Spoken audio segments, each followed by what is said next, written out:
Welcome back, Stasa23 here, back again with some knife therapy, and today is something new, a brand that I haven't yet experienced before, and a few of my buddies have reviewed some of their knives, and I kind of liked what they were doing, so I decided I'd try one out myself, and once I saw the price tag, I really couldn't pass it up. This is the Kubey KU T210. That's the model number. And this one is on Amazon for 33 bucks. And let me show you what you're getting for 33 bucks. First off, just a plain Jane box. Inside you get, it's in a little sealed baggie and your little warranty card. Congratulations. There you go. So nothing special in that, but I don't really care, especially at $32. Let's get a close look at this guy. You have this, I'm fascinated with, this far out there stuff sometimes, and this is a pretty attractive tanto shape, at least in my eyes. You have a tanto with like a satin, kind of like We does it on their blade, satin finish. You got a nice, for the aesthetics, swedge up here. Got a robust tip. So this is gonna be a beefy, tankish style knife. You have 4mm blade stock. You got a nice point up here for piercing. And let's see, hold on. And on this side, you have the Kubey name with their logo. I like the little logo, it looks pretty cool. And then flip it over on this side, and all you have is the steel, blade steel, which is D2. And pretty sure Love Them Knives got their D2 tested, and it was in fact D2. So $32, you're getting a lot here. You have this hook right here that allows you to wave the knife out of your pocket, and I have tried it. It works rather well. Not something that I do or use, but if that's your thing, you can definitely use it. You also have some jimping up top right here that, I'd say medium traction. It definitely, if you bear down on there, it'll give you some traction there. So that's that. Let's see, you got somewhat of a sharpening choil, and I have sharpened this guy up, and it could have been maybe extended just a little bit, but as you can see, there's not really much of a flare, if not any. I'll give that a pass. It stays pretty straight. Let's get this guy closed up. You have a pretty pronounced flipper tab with some jimping on there that kind of hooks forward. The action on this guy is very nice. It's on bearings. Really nice. D10's dialed in pretty darn nice on here to where you get a nice authoritative thwack. And in the open position, you have a nice little guard with that deep choil there, right there. So you lock in pretty nicely. While I'm in that area, let's talk about ergos. And this grip, it's nice and comfortable. Like I said, you get locked in with your thumb up here and right here. So if you had to do some sort of jab, you could do it with confidence. This grip is pretty comfortable. This grip is okay. And reverse grip is pretty darn comfortable.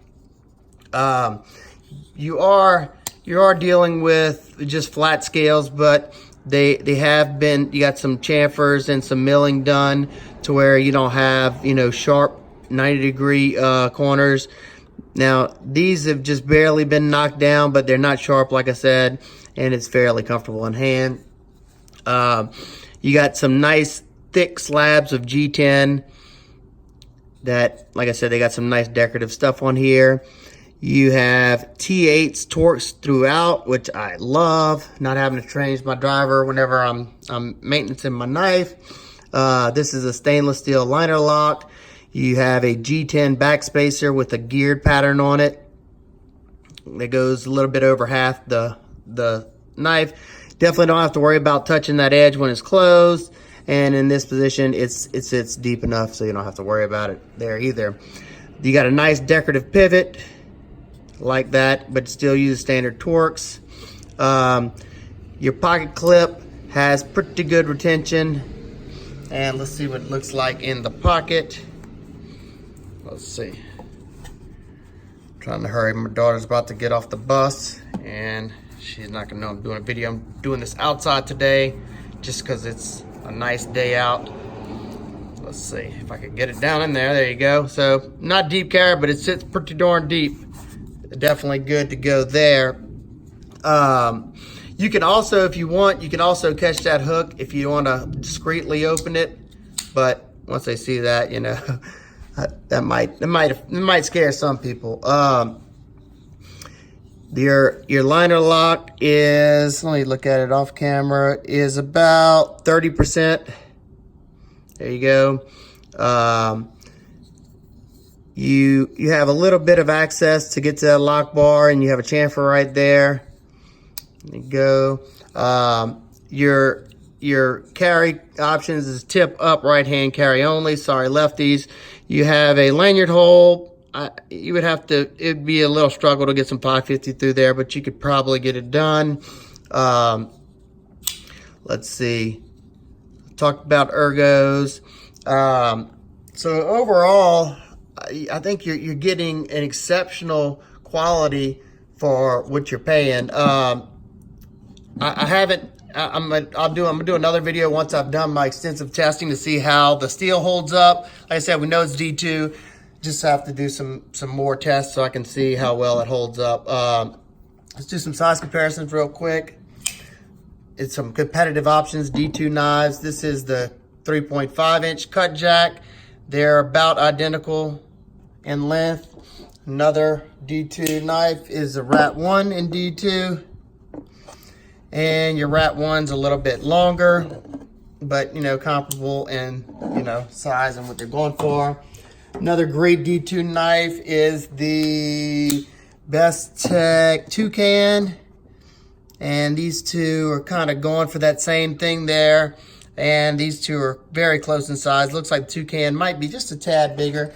And one of my favorite D2 options, budget knives, is the Tuya Bruiser. And the Bruiser is a little bit longer. And out of all the D2 knives I just showed you, the KU 210 is the cheapest. And you know, as far as the quality, I think it's on par with all the ones I just shown. Like I said, I can't really speak on edge retention yet because I haven't tested it far enough, but I'll talk about that in my full final review. So overall, like I said, I think you're getting a good bang for your buck if you're trying to find a good work knife or, you know, a good beater. I think this is a good way to start. I also picked up one of their S35VN models that I'll be doing a video on sometime soon, and y'all be waiting for that. Let's talk about a few of the nitpicks and complaints. That, like I said, to me don't matter that much because it's at a very affordable price tag. Say hey, baby. Hey. That's my daughter. I'm doing a video in the garage today. And I just got off the bus. And she just got off the bus. The first thing, I'm not in love with the hook, the way this hooks back, but it doesn't really hurt my finger. It is pretty large, but like I said, you still get good action. So that one's just small. Said they could have extended the sharpening choil a little bit, but it's actually aesthetically it's not really bad. But first complaint from me, and like I said, it wasn't a deal breaker, but the access to that lock bar is kind of hard. The way it's got that chamfer right there, I kind of got to bury my thumb down in there and push it over. It's not as comfortable as I like, but it's not a deal breaker, and I can still get to it. For me, I rather claw it like that. That's the most comfortable. It's easy and it's comfortable to do it that way. It's just when I'm using the thumb, it's not as comfortable. So the other thing is the pocket clip's not the best looking, but like I said, at this price point, it doesn't really matter. It did come off centered. I haven't tried to adjust that pivot. It could be just as easy as tightening up on that pivot. I'll check it out. Baby, please be quiet for a second. I'm almost done. So there you go. That's the Kubey KU 210. What do you think about that Kubey, Bell?